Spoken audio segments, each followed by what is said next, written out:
The regular season is over at last. Playoffs, postseason is finally here. It is the moment the Orlando Magic have been waiting for, and they are ready today on Locked On Magic.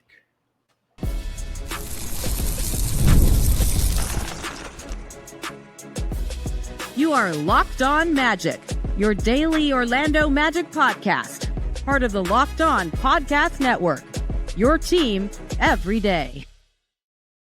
And you are indeed Locked On Magic. Today is April 13th. It will be April 14th, 2025. My name is Philip Rossman. I'm the senior writer over at OrlandoMagicDaily.com, credentialed member of the Orlando Magic media, as you can see if you're watching on YouTube here at State Farm Arena in Atlanta. You, of course, follow me on Twitter at PhilipRR_OMD and on Blue Sky at PhilipRR. On today's episode of Locked On Magic, the Orlando Magic's regular season is over. We don't care about what happened in the Hawk game. We'll talk a little bit about it, but we don't care about that because all eyes have and always were on the postseason. Why the Magic are ready for the playoffs. We'll get to that coming up here in just a moment. But first, we want to thank you again for making Locked On Magic part of your day every day, no matter when you listen to us, whether it's first in the morning, whether it's right when we upload. We truly appreciate you making Locked On Magic part of your day every day. You can make Locked On Magic an even bigger part of your day with the Locked On Magic daily newsletter, the one stop for ultimate team and league coverage delivered right to your inbox. Sign up for free now at LockedOnDaily.com. That's LockedOnDaily.com, and start your day with the all-new free Locked On Magic newsletter. Today's episode of Locked On Magic is also brought to you by FanDuel. Right now, new customers get $250 in bonus bets when your first $5 bet wins. The Orlando Magic have made it abundantly clear what this season is about. They have told us from the very beginning what their goals were. They wanted home court advantage. They wanted to be back in the playoffs. They wanted that feeling, that intensity that only comes from playoff basketball. They got a taste of it last year. They got their first big taste of it last year. And you could tell it was a propulsive moment. It was a moment and a thing of clarity that helped this team go into the offseason with high hopes, high ambitions, set the expectation low. Let's make this clear before we dive into this conversation today. Merely making the playoffs by itself is not the end goal. It is not the purpose for this team. But they got to get there first. And so for the first time in a very long time for this Orlando Magic franchise, the Orlando Magic entered the season with the regular season as almost an afterthought.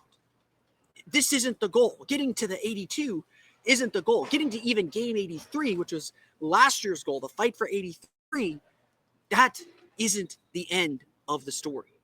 That isn't even the beginning of the story. It is the way station. Ultimately, this team understood that whatever progress they might show in the regular season, however much they might feel like they've improved, none of it matters until they get to the playoffs, until and unless they show that improvement in the postseason. That moment is finally here. All the talk, all the hope, all the expectation that went throughout this season, that made this season a bit of a disappointment, that made the weight of how this season turned out feel so heavy at times. That's pushed to the side now, because we are here at the moment when we will truly understand where this team is at, who this team is. This is what every player in that locker room has been waiting, building, and preparing for. The regular season, 82 games, as much as they are, that is just a stepping stone to this moment, to these games, to this game coming up on Tuesday against the Atlanta Hawks. This is what this team has been fighting for and preparing for all season. Now, obviously, the Orlando Magic finished the year with a 117-105 loss to the Hawks. Both teams sat most of their starters. The Magic are 41-41. That is not the record they wanted to be. They do get the note of being above, getting a 500 record for the second straight year. It's the first time the Magic have done that since Dwight Howard left. We'll get to some more historical markers and notes about this season in a moment. But the Magic have been gearing up toward the playoffs. They've had their eye on the postseason. They've talked openly about it. It's not that they're ignoring the regular season. They just know the regular season is about preparing for the playoffs. And so as the Magic prepare for this critical game Tuesday, this play-in game Tuesday, to play their way in, this is a group that is now confident. A group that now feels like they are playing their best basketball of the season. The Orlando Magic getting to 41-41 is a minor miracle. It really is. Orlando was in a deep, deep, deep hole just a month ago. But in their last 18 games, they've gone 12-6. They, entering Sunday's game, Orlando had a 115.3 offensive rating in their previous 15 games, which, considering how much this Magic offense has struggled, just being a little bit below average is so good, especially when you're defending at a 107 defensive rating. You want to be playing your best basketball through the course of the season. Even when the Magic were at their lowest in February, they talked about, we want to peak in March and April. We want to play our best basketball in March and April. And the Magic are absolutely doing that. The team was clearly gearing up for the postseason, finding confidence, finding rhythm, finding themselves by taking every game one game at a time, starting that kind of playoff mindset early to make sure they punch their ticket in. The fact that we are not staying in this building inside State Farm Arena for a game on Tuesday is a testament to the work that this Magic team has put in, a testament to how they recovered and found themselves to get to this moment, a testament to their belief, their never-ending, never-wavering belief that they were a playoff team, that they were a team capable of stepping up to this plate. That's who the Magic have always wanted to be. That's who the Magic always knew they would be. But this year is different. This year is different. Obviously, the Magic aren't competing for home court advantage. This game meant nothing. They were stuck where they were, and it's not the place they wanted to be. It's not like they were third or fourth with nothing to play for. This year, they didn't have anything to play for on the last day, and it isn't where they wanted to be to begin with. But this season is different because the Magic enter this postseason now confident. They have done this before. They have had some playoff scars. They've been through some playoff battles, just like the Hawks have, by the way. Let's not discount them. We'll talk more about that game on tomorrow's episode of Locked On Magic. But the Magic have been through this ringer before. They know what playoff basketball is like. They know what playoff pressure is like. They know what the energy inside Kia Center on Tuesday is going to be like. And that makes them better. That makes them more prepared. If the Magic went through everything they went through this season last year, we're not talking about a playoff team. We aren't. Their confidence, their belief, their expertise, their experience, that's why the Magic are where they're at. And that's what's going to make the Magic better when they get to the playoffs again. That's what's going to make the Magic better when they play Atlanta on Tuesday, when they head to Boston or head to Cleveland over the weekend, when they play Chicago or Miami on Friday, if it comes to that. This is a team that knows exactly who they are, knows exactly how to play, has found their rhythm together, and is in position to make it all happen. Ultimately, this is all you can ask for. You play the games in front of you. You can't be upset about the past. You can't be upset or worried about the future. You can only take care of the now. And through the course of the last 2.5 months, last 8 weeks, 6 weeks, 7 weeks, the Magic have done that about as well as any team in the league. So as we get set, the Magic are indeed ready for the postseason. They are indeed ready for this opportunity. They are indeed ready to get the job done. Of course, being ready and doing it are two different things. And that's going to be the challenge on Tuesday. The Magic are going to have to execute better. They're going to have to be in tune with the details. They're going to have to take those punches and punch back like every team does in a playoff game. But this team is as ready as they're going to be, and they're as eager to get back to the playoffs. With the season over, we can officially put to bed one of my favorite Magic trivia questions. Second straight year, we get to get rid of some Magic trivia. The history that Paolo, Banchero, and Franz Wagner made coming up here in just a moment. But first, today's episode of Locked On Magic is brought to you by our friends over at Prize Picks. I'm waiting for the ad to load. There it is. Baseball season is in full swing, and there's no better way to get in on the action than with Prize Picks, the best place for daily fantasy sports. With Prize Picks, you pick more or less on at least 2 player projections, and if you're right, you can win up to 1,000 times your cash. Whether it's strikeouts, RBIs, or first inning runs, Prize Picks keeps every game exciting. This week, you can pick some amazing players. You can pick like Aaron Judge for more than 1 home run. That feels like a pretty safe pick. And Shohei Ohtani for more than 1 stolen base. It's that easy. And setting up a lineup takes less than 60 seconds. And when you win, your payout is quick, safe, and secure. You can always take advantage, too, of the Taco Tuesday deals, where PrizePicks offers discounts on selected player projections for even more value. Download the app today and use the code LOCKEDONNBA to get $50 instantly after you play your first $5 lineup. That's code LOCKEDONNBA for $50 instantly after you play your first $5 lineup. PrizePicks, run your game. Today's episode of Locked On Magic is also brought to you by our friends over at Wayfair. Spring is here, and that means it's home project season. Whether you're refreshing a room or tackling a full renovation, Wayfair is the best kept secret for all things home improvement. From small updates like stylish cabinet hardware to major upgrades like new vanities, sinks, or outdoor lighting, Wayfair has quality products for every budget. Look, we all need upgrades. It's spring cleaning time. Wayfair makes it easy with their fast and free shipping. So there's no hauling heavy items from the store. They have an amazing selection of pretty much anything you can think of for your home. You love that they have top brands like GE and Moen at great prices. Shopping is seamless, and you find exactly what you need to fit your space and style. Wayfair makes home improvement easy. Get started now at wayfair.com. That's Wayfair, WAYFAIR.com.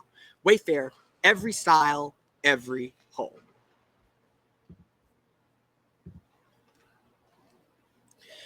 If you know me, I'm an Orlando Magic historian, and I've always trotted out some favorite stats to just kind of show like how good the Magic have been in the past, but really kind of how much they've struggled at things.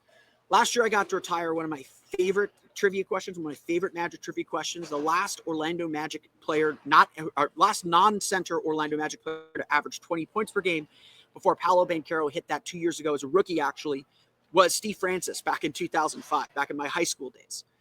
Today, we officially retire another one of those trivia facts. And I want to take this moment because, yes, we are talking about the playoffs. We are talking about how the Magic didn't meet expectations, but it's important to note this stat specifically because it shows us that we are truly in a new era of Magic basketball, that we are truly in a new place in Orlando Magic history, and a place that is worth celebrating, history worth celebrating. Today, with the Orlando Magic closing their regular season, Paolo Banchero and Franz Wagner have both cleared 20 points per game.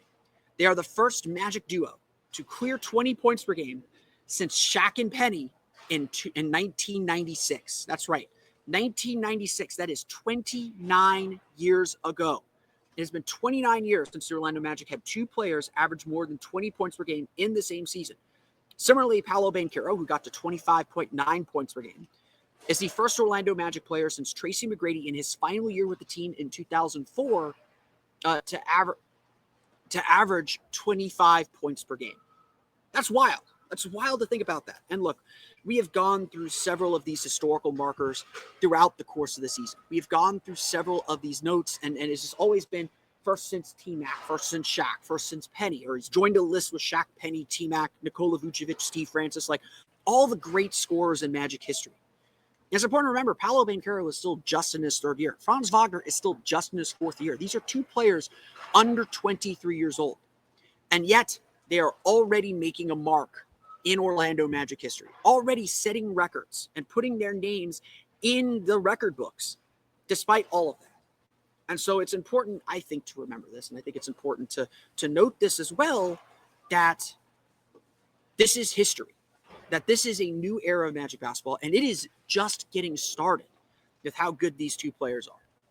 The final tally since Paolo and Franz did not play in Sunday's game, Banchero ended the season averaging a career-high 25.9 points per game. Franz Wagner averaged a career-high 24.2 points per game. I believe it is the third or fourth highest combined scoring between two players in Magic history. Again, just like with all those other players.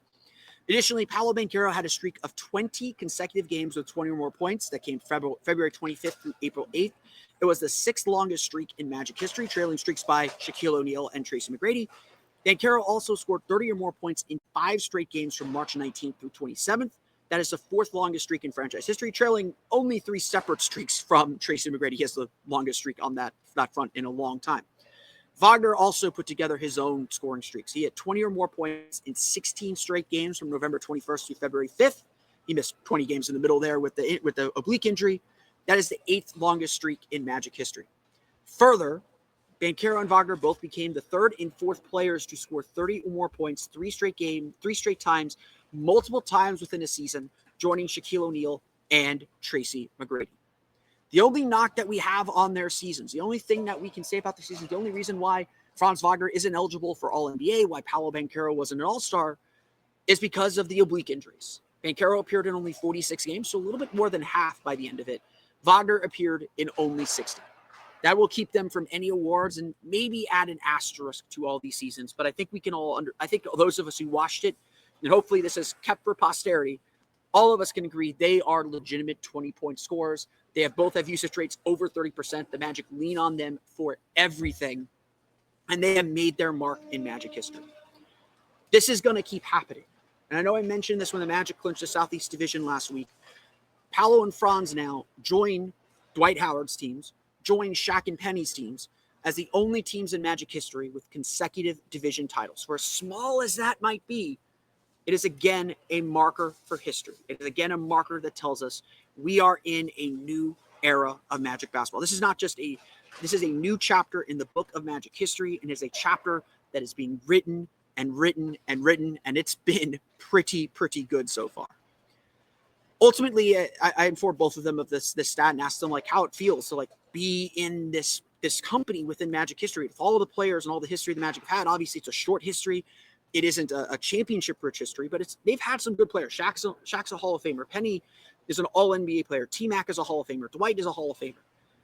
They have had some major moments in their history. What does it mean to be in among those names? And they both said that it's really cool. It is cool to make their mark. You know, Paolo said before the game that, you know, when he got drafted this team, and he's sure Franz was the same ways, they wanted to make their mark. He wanted to make his mark on the franchise. The fact that he is doing that 3 years into his career says so much. But so does the other part of it. You can talk to them about all these individual accolades all they want, but they would both agree that if it doesn't contribute to winning, it doesn't matter. Honestly, of all the things that I probably just named, the thing they probably care about most, the thing that they're probably most proud of, is that division title, because that requires you to win. You don't have to win a lot of games to score 30 points in a row, 30 points for 5 consecutive games. It takes a lot to win a division, even in a division like the Southeast Division, which obviously struggled a ton this year. The Magic know that they are building something here. Both Paolo and Franz know that they are building something here that is built to last, that is built to be here for a long time. And yes, they have made these individual historical impacts on Magic basketball, on this team, on this franchise. And now comes the hard part, to do it in the playoffs. That's the theme. We're ready for the playoffs. We're ready for the postseason. We're ready for the pressure of these games. We're ready to see if playoff Paolo is something that will happen again. Something that is not just a nice freak thing that happened last year against Cleveland or a matchup-specific thing. That see is probably going to average 30 in the playoffs again. Step his game up like we know he can, like he has for the last 2 months. This is what ultimately matters. This is who the Magic want to be, and this is what they're trying to build and what they're trying to grow. They made history this season. There's no taking that away from them. This has been a historic season, and we expect more history to be added upon their names and upon their legacies with this franchise and with this team, because it's hopefully just starting. Franz is obviously just starting a new extension. Paolo will get his extension this summer. This is just getting started. But despite all the frustration, despite all the struggle that this season presented, the Magic indeed made history. Their 2 young stars indeed made history. And it's very, very clear the Magic will still be making history moving forward as they get ready for this year's postseason and well beyond it. The Magic did play a game today, so let's talk a little bit about it, I guess. We'll go through the box score, talk a little bit about what we saw, what matters, what doesn't from the Orlando Magic's 117-105 loss to the Atlanta Hawks. We'll get to that coming up here in just a moment. But first, today's episode of Locked On Magic is brought to you by our friends over at FanDuel. The NBA playoffs are almost here. We can feel them. We can smell them. We're talking about them all episode. And FanDuel is giving new customers an incredible way to get in on the action. Right now, when you join FanDuel and place your first $5 bet, you'll get $250 in bonus bets if your bet wins. FanDuel makes betting so easy, whether it's picking your favorite team or diving into player props. From three-pointers to steals to assists, FanDuel has so many ways to bet your favorite player props. Plus, after the game tips off, you can even combine live prop bets into a same-game parlay for a chance to win big. Don't miss out. Head to FanDuel.com and claim your $250 in bonus bets today.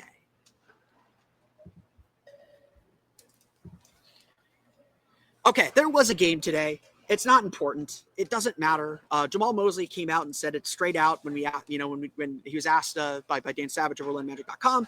Just asked, like, what did you take away from today's game? What matters? And he said, we got out of it healthy. It's a little few health scares. Cole Anthony had his foot wrapped up. Goga Batadze looked like he was laboring a little bit, but everybody seems good to go.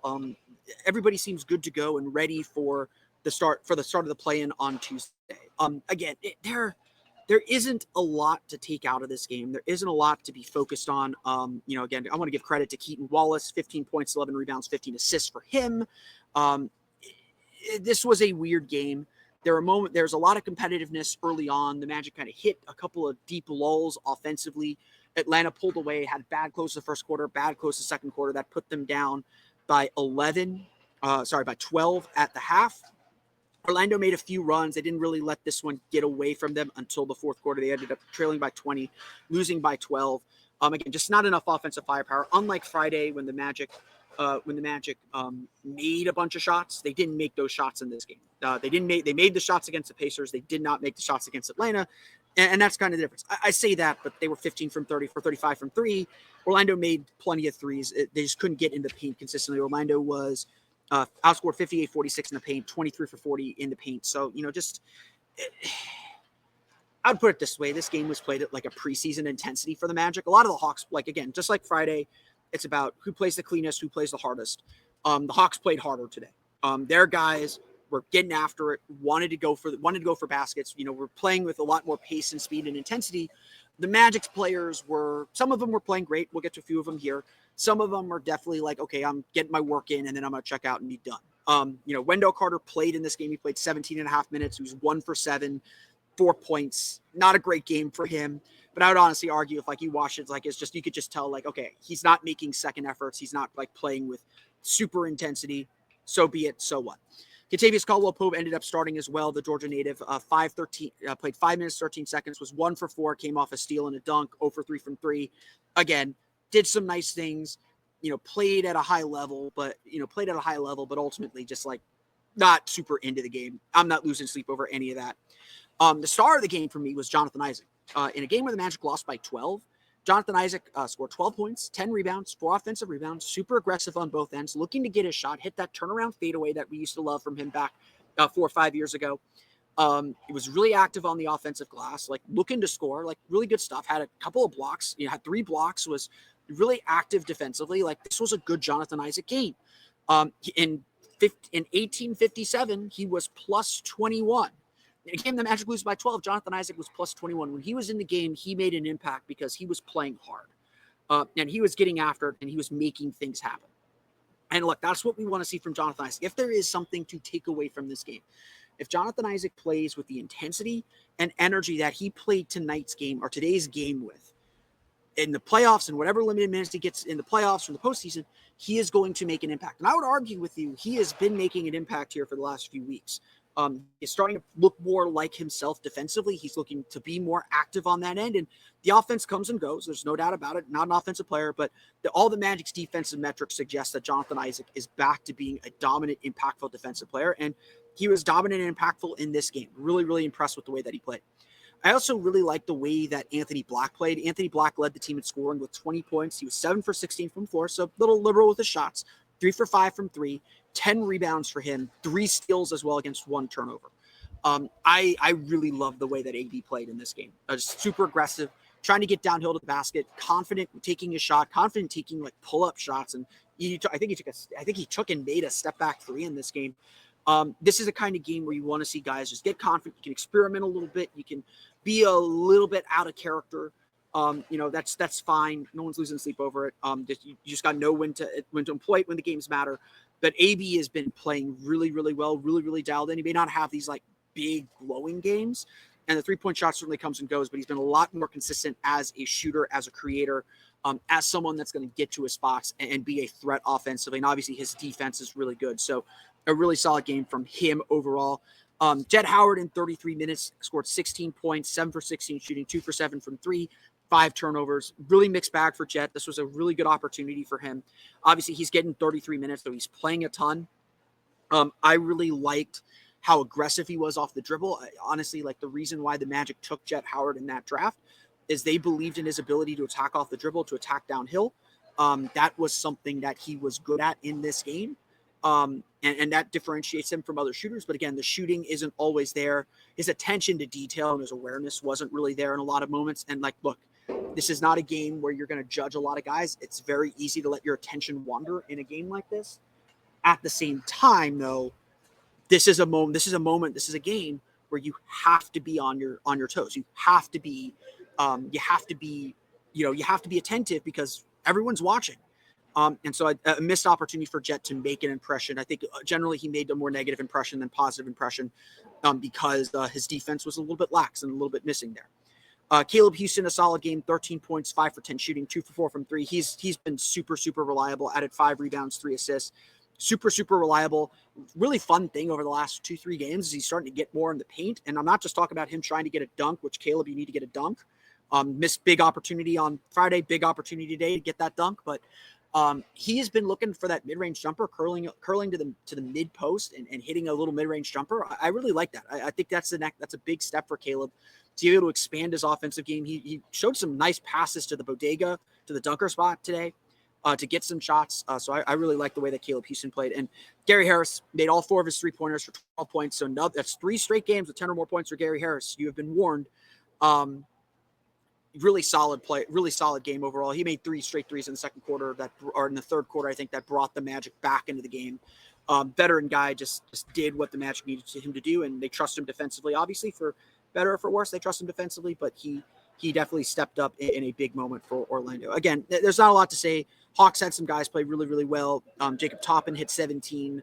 Daquan Plowden had 17, former Magic guy. Terrence Mann had 19. Keaton Wallace, 15, 11, and 15 for a triple-double. Dominic Barlow, 15. We're not going to see, we'll see Terrence Mann, but we don't see a lot of those players on Tuesday. Ultimately, both teams rested their starters for the most part. KCP played a little bit.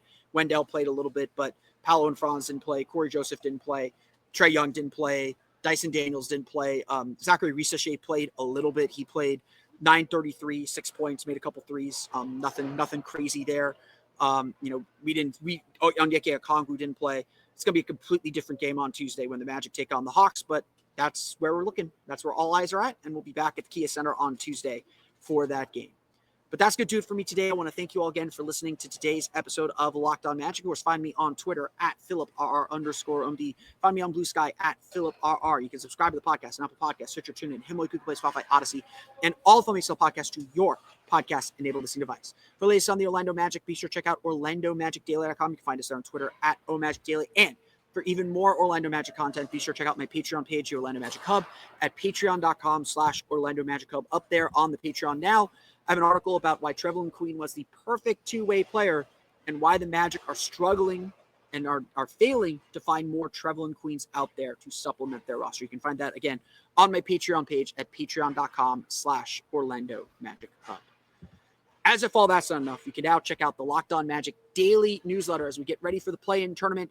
The Locked On Magic Daily newsletter is your best place to get the bite-sized reactions on the Magic and from around the league. And if you subscribe now, you get a chance to win some amazing prizes, like a $2,500 Best Buy gift card to upgrade your Sportscape setup, a $300 Game Time gift card to get tickets to the big game, or a $200 Fanatics gift card to make sure you are dressed the part. Sign up between now and April 30th to be entered. Our Magic newsletter delivers real-time updates, expert analysis, and playoff insights tailored for you. Subscribe now for free to the Locked On Magic Daily newsletter and stay ahead as the season unfolds. Subscribe today. Click the link in the description to enter, or go to LockedOnDaily.com. That's going to do it for me today. I want to thank you all again for listening to today's episode of Locked On Magic, coming from State Farm Arena, where the Magic followed the Atlanta Hawks. We'll be back tomorrow to preview the big game on Tuesday. Until then, for Orlando Magic Daily and Locked On Magic, this has been Phil Rossman-Reich. We'll see you all again next time for another episode of Locked On Magic.